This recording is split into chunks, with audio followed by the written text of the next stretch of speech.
नमस्कार, मेरा नाम डॉक्टर अनुज चावला है और मैं एक फुट एंड एंकल सर्जन हूँ। अब के वीडियो में हम बात करेंगे एनाटमी के एंकल की एनाटमी के और उसमें हम ये बताएंगे कि एंकल जॉइंट होता क्या है, किन हड्डियों से बनता है और उसमें आपको कहाँ कहाँ पे पेन आ सकती है, तो वहाँ पे क्या क्या ऐसे स्ट्रक्चर्स हैं जो कि पेन का कारण हो सकते हैं। तो देखते हैं इस फुट मॉडल को। तो देखा जाए तो क्या आप जानते हैं कि एंकल जॉइंट जो है ये सिर्फ 2 हड्डियों नहीं बल्कि 3 हड्डियों की से बनता है। ऊपर की तरफ जो अंदर के साइड पे है इस हड्डी को कहते हैं हम टिबिया। बाहर की साइड पे जो हड्डी है उसको कहते हैं फिबुला और जो नीचे है वो है टैलस। तो एंकल जॉइंट वो है जिसमें कि हमारी मूवमेंट ऊपर और नीचे की होती है। इसमें वो डेमोन्स्ट्रेट नहीं कर सकते because this is a fused model. तो ये ऊपर नीचे की जो मूवमेंट होती है वो एंकल के टिबियो टेलर जॉइंट में होती है। तो कई बारी आगे की तरफ यहाँ पे ही जॉइंट के अंदर सॉफ्ट टिश्यू बढ़ जाता है या सॉफ्ट टिश्यू स्कारिंग हो जाती है जिसकी वजह से पेन हो सकता है और आगे की तरफ हड्डी बड़ी भी होती है जिसकी वजह से हम एंटीरियर एंकल इम्पिंजमेंट की कंडीशन होती है वो कहते हैं। बाहर की तरफ यहाँ पे कुछ मसल्स आती हैं, पेरोनियल टेंडन जिसको कहते हैं, वो भी आपके पेन का कारण हो सकता है। बट जो उससे भी ज़्यादा कॉमन है वो है यहाँ पे लिगामेंट। तो ये हमारे outer side of the ankle है और यहाँ पे हमारे 3 लिगामेंट्स होते हैं। एक होता है ATFL जो कि आगे आके टेलस पे जाता है। एक होता है CFL या कैल्केनियोफिबुलर लिगामेंट जो कि यहाँ से ऐसे नीचे जाता है और एक पीछे की तरफ होता है PTFL।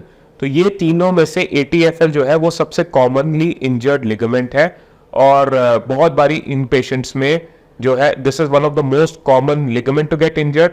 तो जो आप सिंपल एंकल स्प्रेन होता है उसमें इसी लिगामेंट की स्ट्रेचिंग होती है, बट क्योंकि वो इतना कॉमन है so this is also one of the most common surgeries that I perform which is an ATFL repair. Similarly ये ऊपर इन दोनों हड्डियों को टिबिया और फिबुला को बांधने वाले कुछ लिगामेंट्स होते हैं जिसको हम कहते हैं सिंडेस्मोसिस और इनमें भी इंजरी होती है जिसको हम कहते हैं high ankle sprain. Most of the time ये सिंडेस्मोसिस लिगामेंट्स हमारी पॉपुलेशन में फ्रैक्चर के साथ इंजर होता है, बट कई बारी ये विदाउट एनी फ्रैक्चर भी इंजर हो सकता है। Now let's come to the back of the ankle. तो बैक ऑफ द एंकल में यहाँ पे भी ये जॉइंट है और टेलस के साथ साथ नीचे एक और बोन है जिसको हम हील बोन या कैल्केनियम कहते हैं। इन दोनों के बीच के जो जॉइंट है उसको हम सबटेलर जॉइंट कहते हैं। तो एंकल के बैक में कभी कभी सॉफ्ट टिश्यू थिकनिंग या स्वेलिंग होने की वजह से भी यहाँ पे सिम्टम्स आ सकते हैं जिसको हम कहते हैं पोस्टीरियर एंकल इम्पिंजमेंट।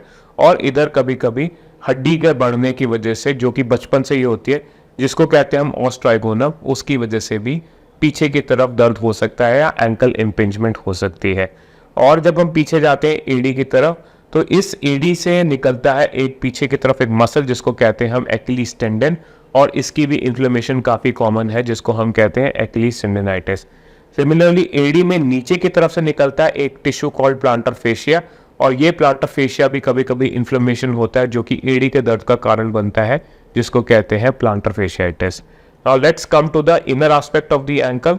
तो inner aspect of the ankle में जनरली हड्डी के अलावा यहाँ पे लिगामेंट्स और मसल्स काफ़ी ज़्यादा है जो कि कभी कभी इंजर हो सकती हैं या डैमेज हो सकती है इन अ लॉट ऑफ कंडीशन। तो यहाँ पर एक आता है ligament called deltoid ligament. Many a times इस डेल्टॉइड लिगामेंट की इंजरी होती है या तो फ्रैक्चर्स के साथ या जो कि क्रॉनिक फ्लैट फुटेड पेशेंट्स होते हैं उनमें लिगामेंट पे प्रेशर आता है जिसकी वजह से इसकी इंजरी हो सकती है। सिमिलरली थोड़ा सा आगे इस जगह पे एक लिगामेंट होता है जिसको हम कहते हैं स्प्रिंग लिगामेंट और उसकी भी इंजरी हो सकती है in those who have flat foot और उसकी वजह से इसमें प्रॉब्लम आ सकती है। अपार्ट फ्रॉम दैट यहाँ पे मसल्स होती हैं जो कि इधर पीछे से निकलती है। जो सबसे कॉमन मसल है टिबियालिस पोस्टीरियर और उस टिबियालिस पोस्टीरियर के इन्फ्लेमेशन की वजह से भी जो है इस टिबियालिस पोस्टीरियर मसल की इन्फ्लेमेशन की वजह से भी यहाँ पे टेंडनाइटिस हो सकता है जो कि काफ़ी कॉमन है फ्लैट फुटेड इंडिविजुअल्स में और उसकी वजह से भी प्रॉब्लम्स या सिम्टम्स हो सकते हैं जो कि दर्द होता है इस साइड पे और साथ ही साथ फ्लैट फुट का वर्सनिंग हो सकता है। तो ये थी हमारे एंकल की एनाटॉमी जो और उससे रिलेटेड कंडीशंस जो आपके एंकल में हो सकती है। Thank you very much.